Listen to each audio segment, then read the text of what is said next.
Hey, welcome back to the Hub channel. My name is Brandon Burton, and we have an amazing show for you guys today. On the show, we're going to be covering Jeff's last week's trade, which was Amazon, and that's a big one. I know a lot of you guys are waiting to hear the outcome on that and what happened there.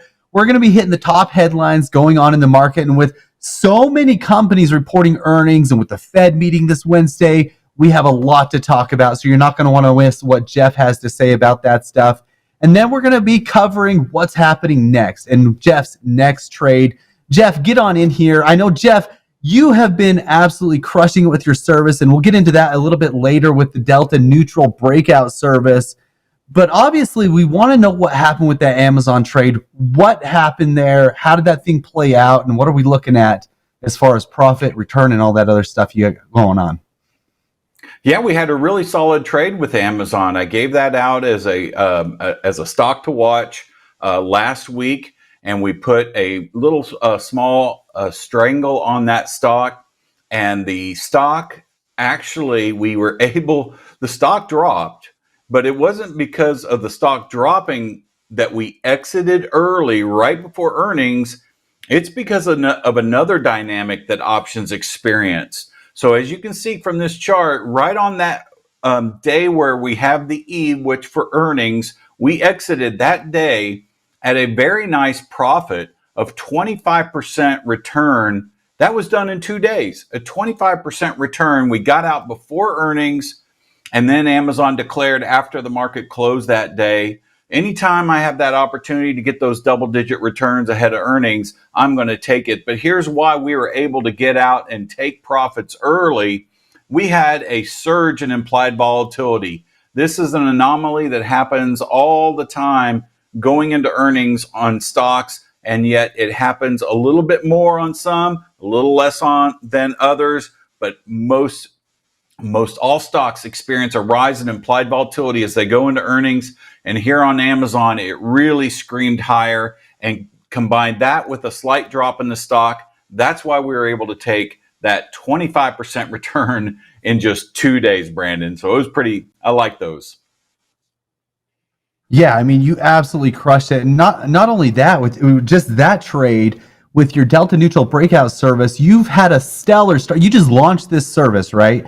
And since you launched, you've had 8 out of 10 winners. And just this last week alone, 3 out of 4 winners, which is a 75 to 80% win rate, if I do my math correctly, back from high school. And so many people are happy with the service and what's going on. So where do people find this, and how can they get involved in this service? I heard you have a free guide that you're giving out right now. Where do they get that stuff? Right. If you want to kind of get a general understanding of how we trade straddles and a little bit more about that strategy, you can download our free guide. The link will appear at the bottom, but it's ewotrader.com/straddle. And just download that and read through how we trade these. And it's yours to keep. And then come back each week and follow us here, because we talk, especially right now during earnings season. This is a great time to be trading this strategy. Yeah, I mean, your strategy's been playing out really well, and I've been, just the time that we've spent together on the Hub channel and all of your insights, every single week you have a winner of a trade, and not just a small one either. They're really good trades. So let's get into, I know we have a lot happening this week. What are you looking at in the market, Jeff? Well, headlines this week, we have quite a bit going on. We have everything from earnings, of course, which we've been talking about. We have Fed speak and interest rates to discuss, and we have energy. What's going on in the energy space with things that are going on overseas. So let's get right into the charts and start talking about this. Let's begin with the broader market, the Spider Index Trust. As you can see, we dropped below some support, and within really 3 days of trade, we dropped down to some major support here at 410. Let me bring in some additional data here, and you can see what's been happening. We have this big mess of trade that went on in April and May, this consolidation area. That is now acting as an area of support. We came right down to it, and look what we did today. We bounced right off of it. We closed on it on Friday. Today we bounced up for a really nice gain for the bulls of 1.20. But let me go over and put on my Heikin-Ashi candles.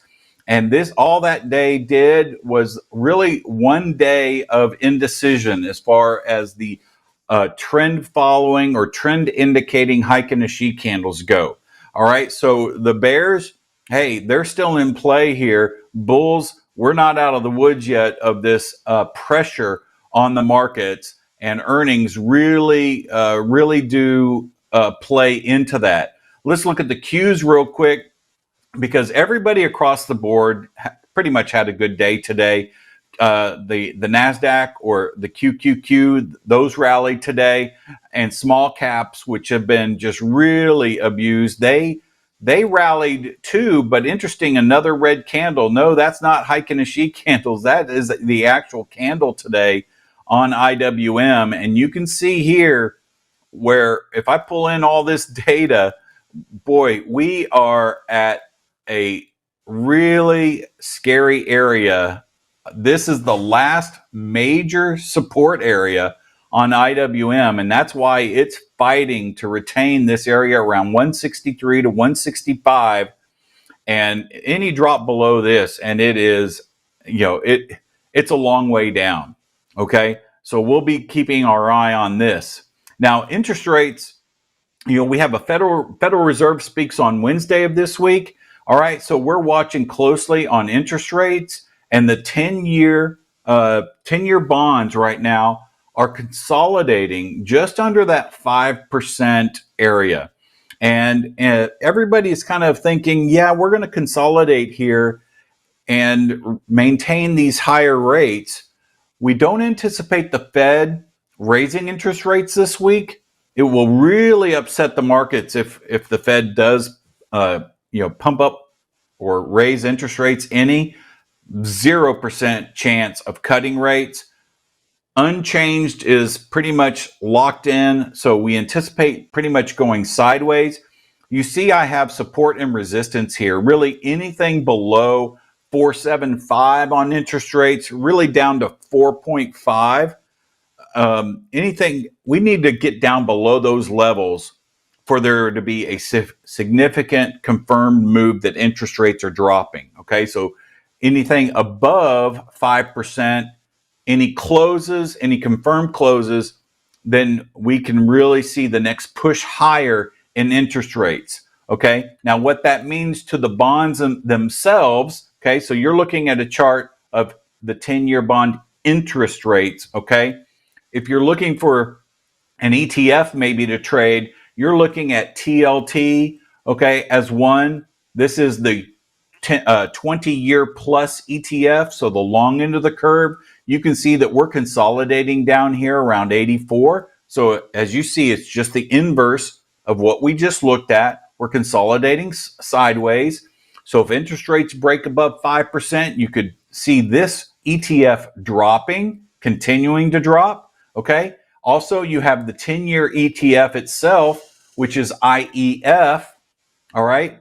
Notice how it is consolidating as well. All right. And finally, the short end of the curve. Well, let me pull in a little bit more data here so you can see and give it some context. Look at this. We are, historically low for these instruments, which means high on interest rates. We have to go way back before we see any support down here. So let me pull in the short end of the curve here, and you can see here we are just pretty much going sideways on the short end of the curve. Obviously, we're still inverted just slightly. Short-term interest rates from 0 to 3 months, for example, are still up around 5.6%, 5.7%. Still really high for short term. So that's why we're keeping an eye on interest rates this week. And with the Fed speaking, it leads to a lot of raised eyebrows. So lastly, let me talk about crude oil and specifically USO. Okay, you see that I have drawn in here a little estimate of where we expect crude oil to go, represented here by USO. All right. Now, this little pattern, this little extension pattern, we have a target of 72.5 on USO in the short term.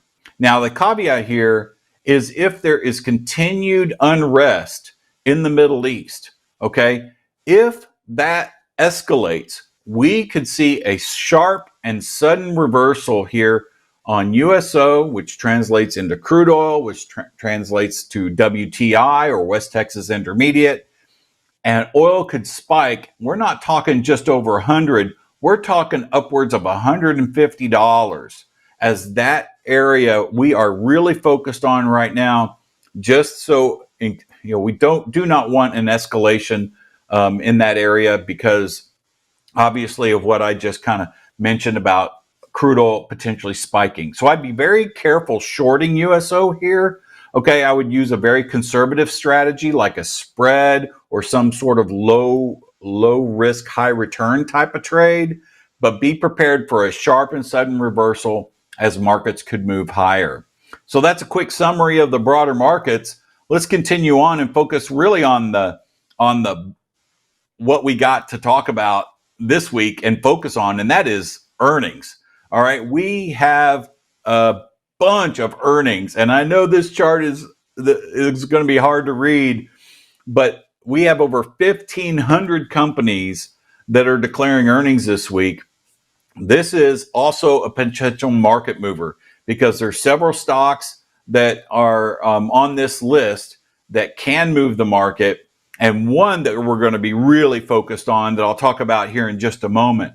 So what stocks are we kind of zeroed in on this week? Well, we're interested in specifically what I call the market impactors, okay? And these are the mega caps that can really move the market. We're looking at Caterpillar and Chesapeake Energy tomorrow, okay, during the day or after market close. Wednesday, we're looking at Qualcomm and PayPal. Okay, PayPal is often on our list of big movers. Okay, like trading PayPal with our strategies. All right, and then Thursday is Apple and Eli Lilly. So not only do we have these earnings announcements, but tomorrow we have consumer confidence at 10 a.m. Then Wednesday we have manufacturing PMI, and also the Fed rate decision. And then Thursday we have initial jobless claims. So between all of that and earnings on top, this is, one could argue that this could be the most impactful week that we have coming up, even though we're in the heart of earnings season and we still have several weeks left of earnings. Okay, this is the week that we're really zeroed on because of those announcements and the number of earnings. So of those impactful stocks that we're looking at Apple this week as kind of the trade we're going to zero in on. Why? Well, Apple is the biggest weighted stock in the S&P 500. It can be a real market mover just by itself. All right. And so the trade that we're going to put on this week is, well, a simple straddle. Okay. A simple straddle at the market. The problem with trading a straddle on a stock like Apple, with Apple being the biggest component of the S&P 500, is that option pricing is often very accurate. All right. When they estimate the move for earnings, that move is pretty accurate. In other words, they're estimating around a $9 move for Apple going through earnings. Well, guess what? When we look at this straddle, guess how much we needed to move? $9. In other words, we needed to move over $9. Okay, so you got to ask yourself, well, can Apple surprise us either positively or negatively? We don't care. We just want a surprise, and that thing to move $12 or $13 either up or down. If it moves just $6, well, this trade won't be a winner. All right, we need that big surprise, and Apple, especially with the new iPhone release, questions about China and its purchasing power of Apple products, or what's happening over there. There's lots of news going to be coming out on Apple, that's why we chose it as our stock to watch this week. And because of earnings, we put a simple straddle on it to capture a potentially big move. So Brandon, man, an exciting week. I'm looking forward to it. Love Mondays for this reason. Lots of opportunity out there, and looking forward to seeing how it all works out. You covered everything that I wanted you to cover. Looking at that earnings spread, oh my gosh, we have so much coming up. I did notice that Coinbase is on Thursday as well. Just taking a look at your sheet here. Everybody in the crypto world is also watching the Fed. They want interest rates to stay the same. That would be a win for us. And I don't know if you're old enough to remember this, Jeff, but back when Ben Bernanke used to walk down the street, people would watch him to see which hand he was holding the briefcase in. If he was holding it in his left hand, they said he was going to raise rates. Right hand, maybe keep rates the same. Every single detail of this thing, people watched so much. Now, nothing's changed. It's just the way the market is. That's what we focus on. So, interesting stuff, Jeff. Apple, obviously, I think you have a good chance at this trade. I like the way you played that out. We won a $9 move. I think that's going to happen, which is really good. If you guys do not want to miss out on this trade, see how this thing plays out, join us again next week where we're going to recap this trade and kind of show you guys what Jeff was able to pull out of this thing in terms of profit. Now, Jeff, could you tell us one more time where we could find you, where we could download that guide, just in case, so we can get a hold of that thing? Well, absolutely. You can find that guide at ewotrader.com/straddle.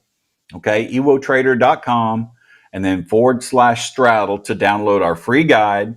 We would like for you to love and subscribe to our channel so you can get these updates each and every week. Download that guide. It's free, a great resource if you want to trade this strategy. I rarely have people, and I rarely have you mention that twice in one show, but I really think it's important for you guys to download that guide. Jeff, 8 out of 10 winners with this Delta neutral breakout strategy. This is so good, Jeff. You've been absolutely crushing it. Thank you all for dropping by the channel today and watching our show. We'll see you again next week. And in the meantime, happy trading and hope all goes well for y'all. Take it easy.